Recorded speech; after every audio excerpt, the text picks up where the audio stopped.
What's going on? This is Z with Grown Up Gamers with an update to the Shadowmane Mega Base. Shortly after I made the last one of our friends from Engine Tribe, Neo and Melvin, gave me some tips. So what I had done with the Shadowmanes is basically just took a tame that me and Carlos tamed, bred it and bred it and bred it and bred it and bred it, and we had, you know, hundreds of them. So, and you've seen in the Rock Drake video how I deploy those to create the little cluster. I throw out the babies, whistle them around, get them kind of somewhat aligned in a way that I like. It doesn't always work out the way I want it to, but it usually gets pretty decent.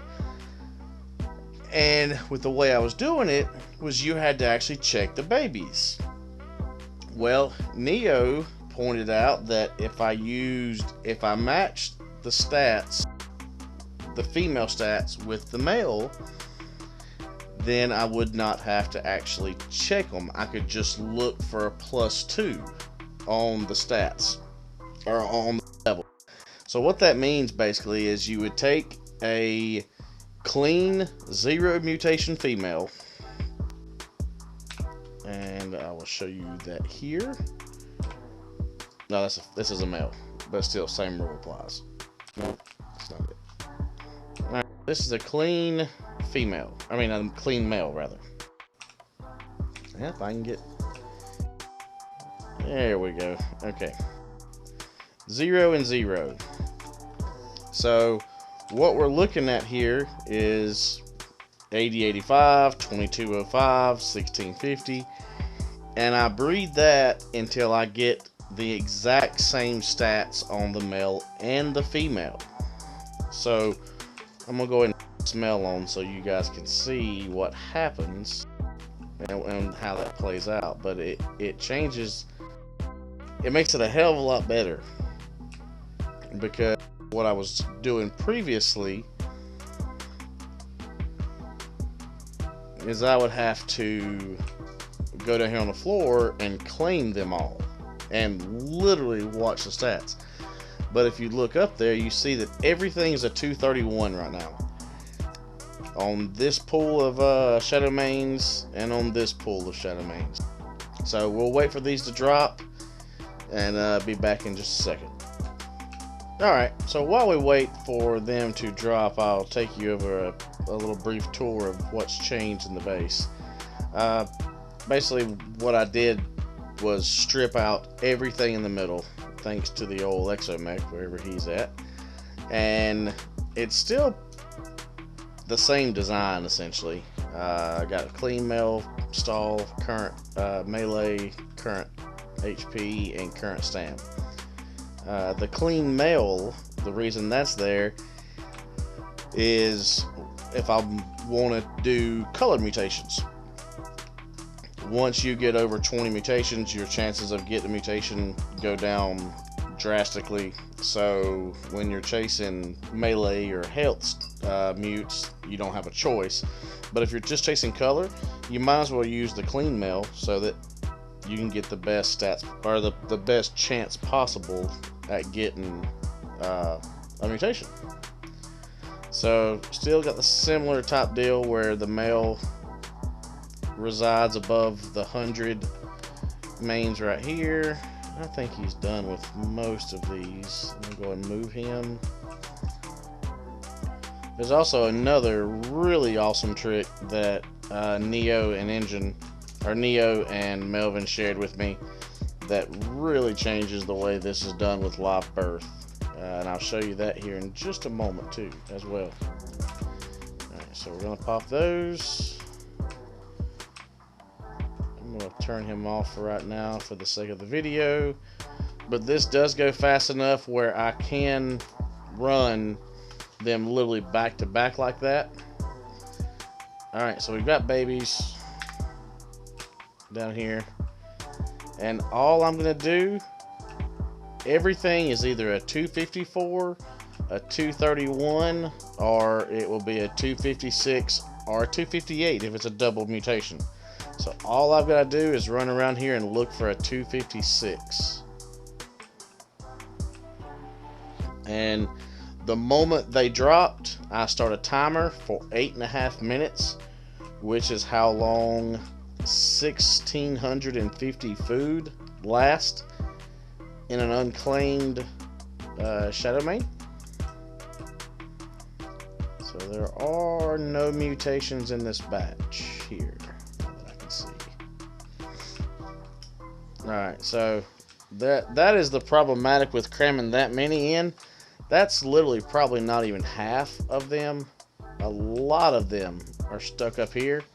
So what I'm probably going to do is go in here with some cryopods and just pick out about 10 or 12 and cryopod up some of the to create some gaps, and let's see if that works any better. But we're about 2 minutes into this session so far. So what I'm going to do is run away. I'm going to teleport down to the other base and go out of render. And when those babies die of starvation, they despawn automatically. So what you do to make that happen, or what you do is basically breed whatever food stat you're doing, pop a baby out, don't claim it, and start a timer. And just watch and see how long it takes to die. And for 1650 food on the Shadowmane, it takes 8.5 minutes. So I bounce back here to the Tech Rex breeding base, and well, I actually have a mutation in here. And basically you just go away for 8 minutes or so, and I'm gonna pause this video in a second, and we'll go back and visit that shortly. We'll go ahead and pop him out, let him start raising, and then he will take the place of the other male that's up there. So in my Tech Rex breeding,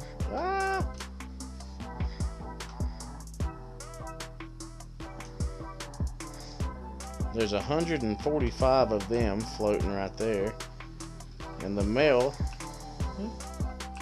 I like rails, sits right here, and he can touch all 145 females.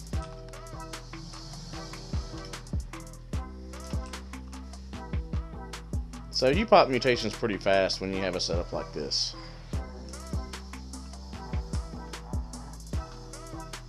So anyways, we'll be back in a second when I go back to the other side. Alrighty, we're back. And it's been 8.5 minutes.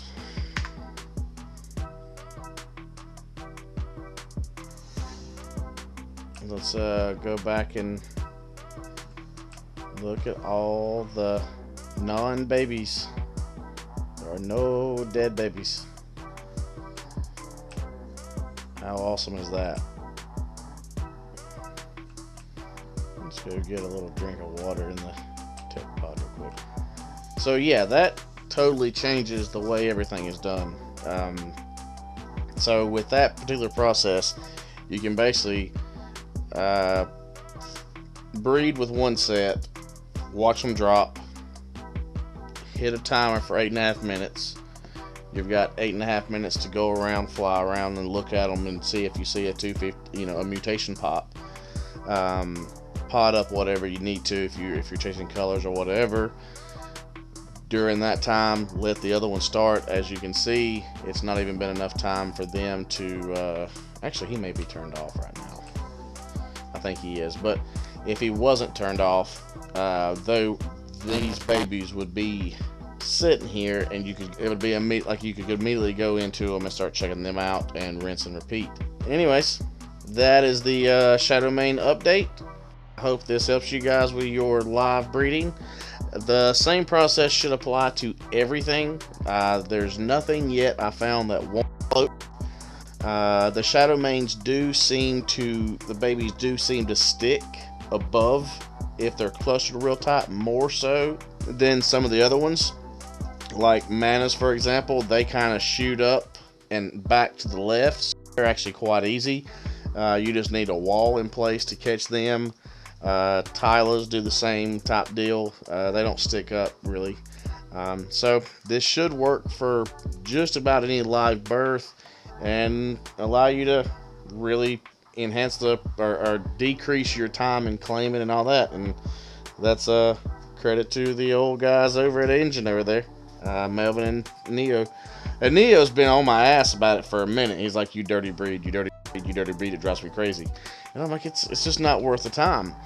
And I didn't fully appreciate what he was actually saying of how much time it would actually take me in the long save me in the long run. Like, it did take a shit ton of time to get the male cleaned up, but now I can pop out 150 babies right here, check them out in 15 minutes, and come back and do it again, and it's just so much easier. So sometimes you can teach an old dog new tricks. Thanks, Neo. You guys have a good one. This is Z with Grown Up Gamers. Catch you next time.